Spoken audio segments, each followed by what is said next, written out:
Good day mga ka-teachers. Tuturo ko sa inyo paano mapabilis gumawa ng school ID. Bago ang lahat, i-download nyo muna ang SF1 o School Form 1 sa LIS.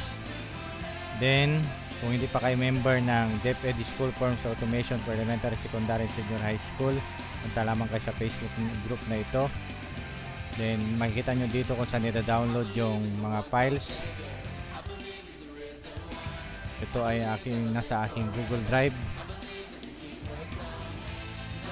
Then pag na-download nyo na, ito ang laman ng Google Drive.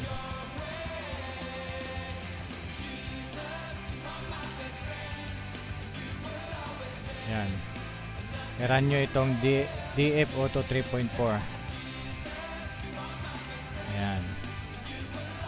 Then palitan nyo ang school logo ng logo ng inyong school bago nyo i-run yung DF Auto 3.4.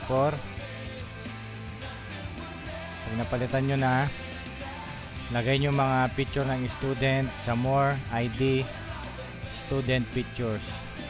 Yan, SO1, ibig sabihin ito yung Student 0, Student 1 na makikita nyo doon sa DepEd Auto 3.4. Run na natin. Open SF1 to start.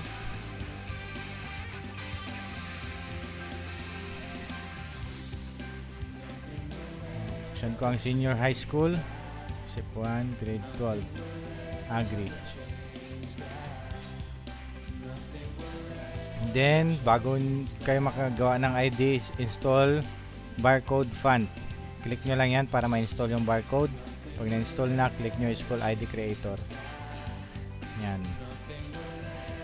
Then click nyo itong down arrow para lumabas lahat ng LRN na nasa SF1. Example, Jonard Dailo. Itong 0, ibig sabihin siya si student 0 sa More. ID, school picture, yan. Student picture, S0.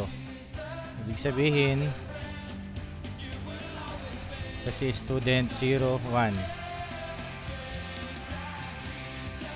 Then, lagay nyo school email 307131 at deped.gov.ph. Then pili kayo dito sa tatlo kung father, mother, or guardian. Pag wala ito, paglagay kayo ng guardian, choose nyo lang siya. Choose ko yung kanyang father. May contact number 09, o pwede din wala. Then next, school head, lagay ka natin kunwari 0914567891091011. School head, lagay natin Emeline Alvarez, P. Alvarez. Then position, for example principal 1. Then school address, Bihawo, Bilyar, Tutulan, Zambales. Then pili kayo ng design. Itong black na yan, it means na transparent yan. Example, ito ang napili ko. Then click nyo add. Yan, you have successfully added Dailo. Na-add na siya. Then click nyo ulit yung next.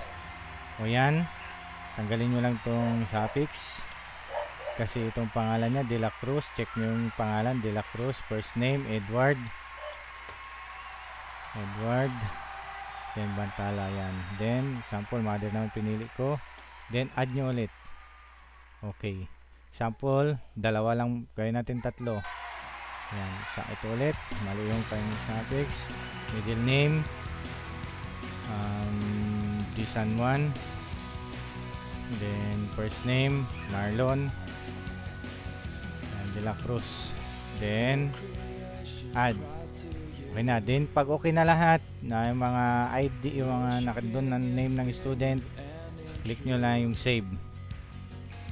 You have successfully created the student ID. Okay, close nyo na. Close.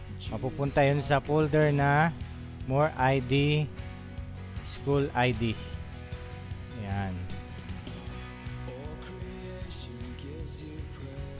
Nandito na lahat ng, ayan, Meron ng barcode, nandyan yung pang mukha ng mga estudyante, nandyan yung school logo, ito yung likod. Ayan, ready to print na, then i-cut nyo lang, then laminate. Pero okay na. Ganun po kabilis gumawa ng school ID. Thank you sa pakikinig. Please follow.